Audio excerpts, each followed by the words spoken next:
कलेजा फटता है उनका, कलेजा फटता है उनका जो 5 स्टार होटल में जाते थे, राजा रानी रहते थे।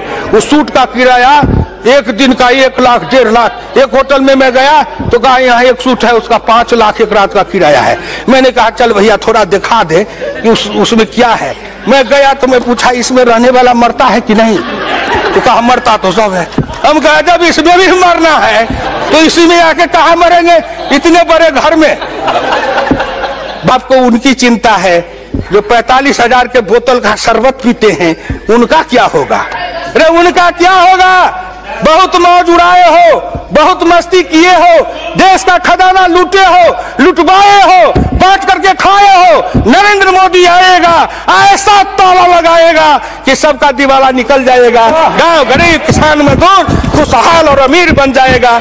उसके बेटे के चेहरे पर लाली आएगी, उनके घर में खुशहाली आएगी। तरफ से बोल रहा हूँ, क्या आप उस निर्भीकता के साथ बोल सकते हैं? नहीं बोल सकते। Please look at the chair. Yes madam, आपसे मैं प्रार्थना करता हूँ। अब आइए, मैं ज्यादा समय नहीं लूंगा।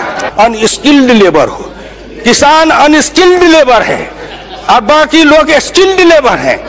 मैं एक बार अपने खेत में हल चला रहा था, मेरे गांव के बगल में डिफेंस का हवाई पट्टी है, जहाज उड़ रहा था, तो मैं रुक गया। मैंने सोचा ये ऊपर से कुछ बोल रहा है हवाई जहाज उड़ाने वाला, तो मैं अपने अंदर से कहा क्या बोल रहा है? तुम यही कह रहा है कि मैं टेक्निकल हूँ, हवाई जहाज उड़ा रहा हूँ। तू जा हवाई जहाज उतार के आ, अब मेरा हल का मूठ पकड़ के जोत के बता।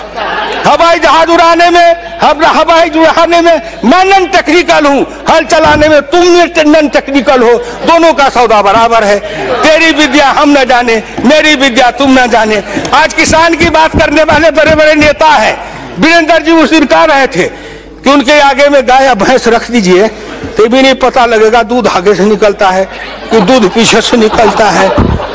काली भैंस काली गाय में फर्क न करे। अच्छा जावे जो किसानी की बात करते हैं, हम वो नेता नहीं है जो नाटक करते हैं। सिनेमा में एक हीरो आता है, हल चलाता है, कंधे पर जुआ रखता है, एक तरफ बैल को जोतता है और फटे कपड़े फाड़ के, जिस अच्छे कपड़े को फाड़ के लाला मजनू का खेल करता है। उसी तरह राजनीति में लाला मजनू का खेल है। फटा कपड़ा लेके मंच पर लोग दिखाते मेरा फटा है। अरे फटा है लेकिन वो क्या दिखा रहे हो? बोलो ना बचपन में क्या फटा था? हम तो बचपन में फटे कपड़े पहने थे। हम जिस समय थे उस समय ये जीन्स फीन्स से पैंट पतलून नहीं था। हम तो जो अंडर पैंट पहनते हो आप, वो डोरी वाला पैंट पहनते थे, अब बोरे की टाट पर बैठते थे, गांव में बैठ के बासी भात खाते थे। महोदय, संजोग ऐसा है कि जब कभी उधर से वीरप्पा मोइली जी बोलते हैं तो ठीक उनके बाद मुझे बोलने का अवसर मिलता है। वीरप्पा मोइली जी जब बोल रहे थे तो अंग्रेजी के ना जाने कौन कौन शब्द का इस्तेमाल कर रहे थे। मैं तो उतने अंग्रेजी के उन शब्दों को जानता नहीं, लेकिन उनके भाव को मैं समझ रहा था। आखिर वीरप्पा मोइली जी, आप भी ओबीसी समाज के हैं और मैं भी ओबीसी समाज का हूं। का दुख जाने दुखिया, का दुख जाने दुखिया माए। हिंदुस्तान में 2 हिंदुस्तान है। एक हिंदुस्तान है गांव का हिंदुस्तान भारत, और दूसरा हिंदुस्तान है जिसको कहते हैं इंडिया। वीरप्पा मोइली जी, आप इंडिया से बोल रहे थे और मैं भारत से बोलता हूं। आप जब बोल रहे थे तो आपकी भाषा और आपकी भावना को हिंदुस्तान के मुट्ठी भर लोगों ने समझा होगा, और मैं जब बोलता हूं तो मेरा उत्तर प्रदेश बिहार तक के ग्रामीण क्षेत्र में काम करने वाली माँ बहन मजदूर किसान सब समझ रहे होंगे। और इस लोकसभा के चैनल से जब बातें प्रसारित होती है तो उन सब तक जाती है। अध्यक्ष महोदय, मैं बोलने से पहले एक बार प्रार्थना करूंगा, या देवी सर्वभूतेषु मातृरूपेण संस्थिता नमस्तस्यै नमस्तस्यै नमस्तस्यै नमो। आपने हिंदुस्तान के उस गर्भिणी माँ के बारे में कभी सोचा? नहीं नहीं, मैं उदाहरण देता हूं। मैं जिस समय अपने मां के पेट में था, उस समय मेरी मां को अगर दूध, दही, मक्खन, घी, मछली, मांस, अंडा,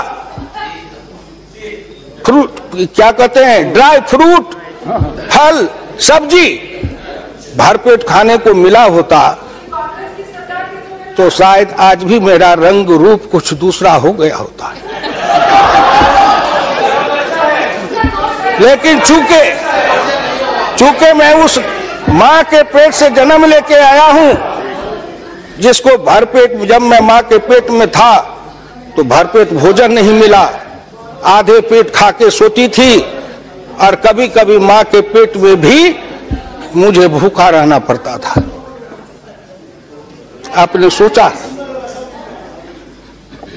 आपके दिल में कभी दर्द हुआ? नहीं नहीं।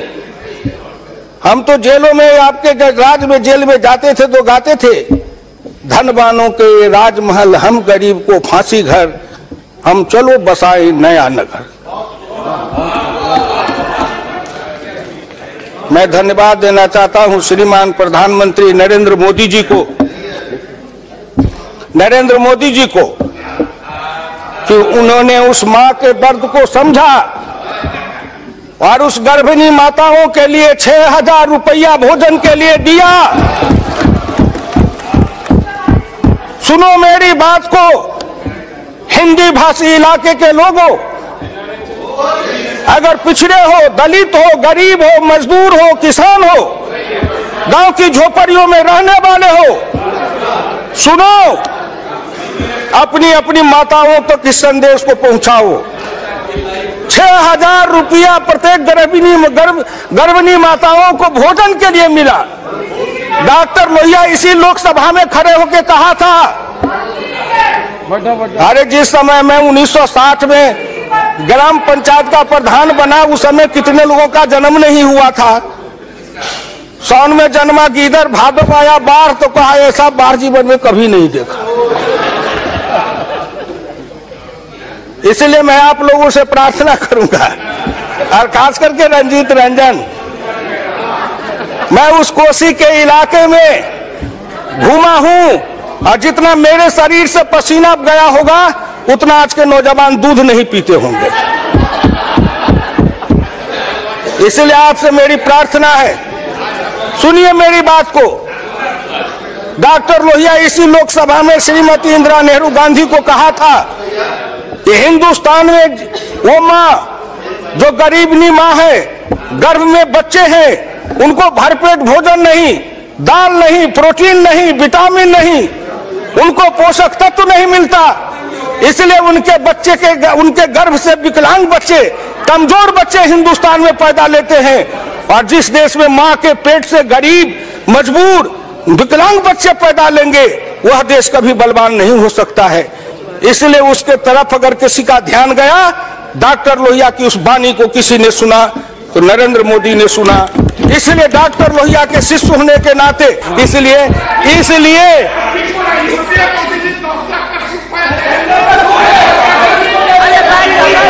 ठीक बात है कल्याण जी, आप मेरी बात न समझेंगे, क्योंकि आप तो अच्छे वकील हैं, आप तो अच्छे वकील हैं ना। हाँ, जो ज्यादा पैसा देगा उसका बहस करते हैं। आप वकील हैं उसके, जो ज्यादा फीस देगा उसकी बहस करेंगे, कागज भी न पूछेंगे उसने क्राइम किया है कि नहीं किया है। मैं अपनी बात समाप्त करते हुए कहता हूं, एक बात हिंदुस्तान के गांव, गरीब, किसान, मजदूर, पिछड़े, दलित, अल्प जितने लोग हैं सबके लिए किया। अंत में मोदी जी ने कहा सबका साथ सबका विकास, सबका साथ और सबका विकास। उस सब में कौन नहीं है? हिंदू है, मुसलमान है, सिख है, ईसाई है, गरीब है, अमीर है, पिछड़ा है, दलित है, सबका साथ सबका विकास। खेत में पानी, सबके खेत में पानी, हर हाथ को काम, सबके हाथ के काम, हर के चेहरे पर लाली, सबके चेहरे पर लाली। हर गरीबी गर्भवती माता को 6,000 रुपया, सबके घर में 6,000 रुपया। कोई भेद नहीं है किसी जात के लिए, न अल्पसंख्यक है न बहुसंख्यक है, हिंदुस्तान एक समान है। इसलिए समदृष्टि रखिए, सबके लिए बराबर का काम करिए, सब भारत उठेगा, भारत शक्तिशाली बनेगा और भारत मजबूत, और भारत जितना शक्तिशाली बनेगा देश शक्तिशाली और मजबूत बनेगा। हमारा हिस्सा ज्यादा आएगा। जब सबका बेटा नौकरी पाएगा तो सबसे ज्यादा पिछड़े वर्ग के भी हम नौकरी पाएंगे, क्योंकि हमारी संख्या ज्यादा है। दलित ज्यादा नौकरी पाएगा क्योंकि उसकी संख्या ज्यादा है। जब सबका विकास होगा उसमें मेरी हिस्सेदारी ज्यादा होगी, जब सबका कल्याण होगा मेरी हिस्सेदारी ज्यादा होगी। इसलिए उस दृष्टिकोण से हम सोचते हैं। तो नरेंद्र मोदी जी की योजना ने हिंदुस्तान में आर्थिक परिवर्तन, सामाजिक परिवर्तन, राजनीतिक परिवर्तन, सांस्कृतिक परिवर्तन और धार्मिक परिवर्तन, ये सब की ओर जो आगे बढ़ रहे हैं, इसी से हिंदुस्तान का कल्याण होने वाला है। इसीलिए मैं इस बजट का समर्थन करता हूं, ईश्वर से प्रार्थना करता हूं कि हे ईश्वर, नरेंद्र मोदी की रक्षा करिए। अगर कोई संकट आवे तो हम लोगों पर थोड़ा थोड़ा बांट दीजिए, लेकिन नरेंद्र मोदी के ऊपर कोई संकट नहीं आवे। वो गांव गरीब किसान का नयन का तारा है, हृदय का दिल का धड़कन है, उसकी रक्षा आप करना, जिससे वो आगे कुछ करके दिखाएंगे।